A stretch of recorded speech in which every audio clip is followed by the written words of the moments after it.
హరి ఓం. ప్రియపుత్రి పుత్రులారా, మెదళ్లే ఆయుధాలుగా యుద్ధం.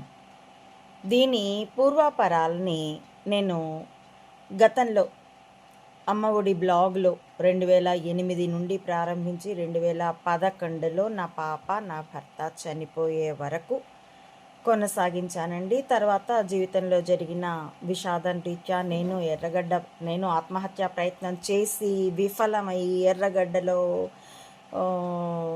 ఇన్పేషెంట్గా ఒక 3-4 నెలలు ఉన్నానండి.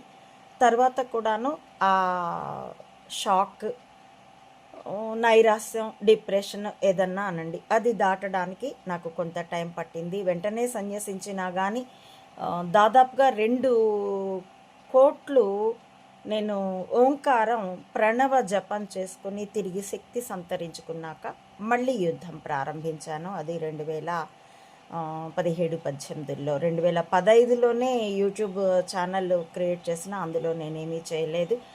అలాగే ఫేస్బుక్ కూడా ఏదో అలా కొనసాగించాను, అంతగా నాకు రాదు కూడాను. ఇప్పుడు ఆ వీడియోల్ని, ఆ టెక్స్ట్ మ్యాటర్ని మీకు వీడియోలుగా సమర్పిస్తున్నాను. ఈ 300 మంది యోధులకు లాగానే మరికొన్ని సినిమాలతో మరికొంత భాష ఎలా నడిచిందో మీకు వివరిస్తానన్నాను. ఆ వరుస క్రమంలోనిదే ఈ వీడియో. అప్పటి టెక్స్ట్ పోస్ట్ సంఖ్య 336.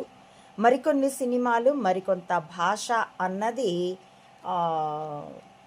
Post heading.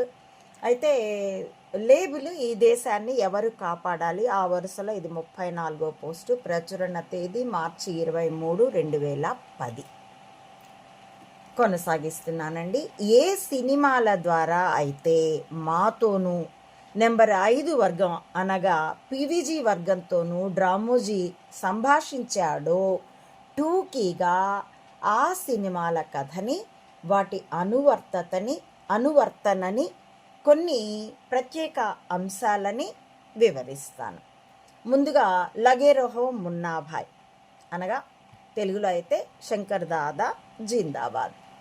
తెలుగులో శంకర్ దాదా జిందాబాద్గా నిర్మించబడిన ఈ సినిమాలో హీరో తాను ప్రేమించిన పిల్లని ఇంప్రెస్ చేయడం కోసం గ్రంథాలయానికి వెళ్ళి ఏకబిగిన 3 రోజుల పాటు రేయింబవళ్ళు గాంధీజీ పుస్తకాలు చదివేస్తాడు.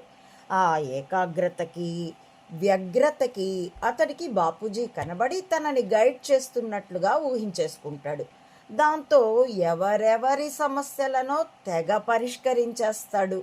మెదడులో కెమికల్ గడబిడ, ఎలియాస్ వైద్య పరిభాషలో పొడవాటి జబ్బు,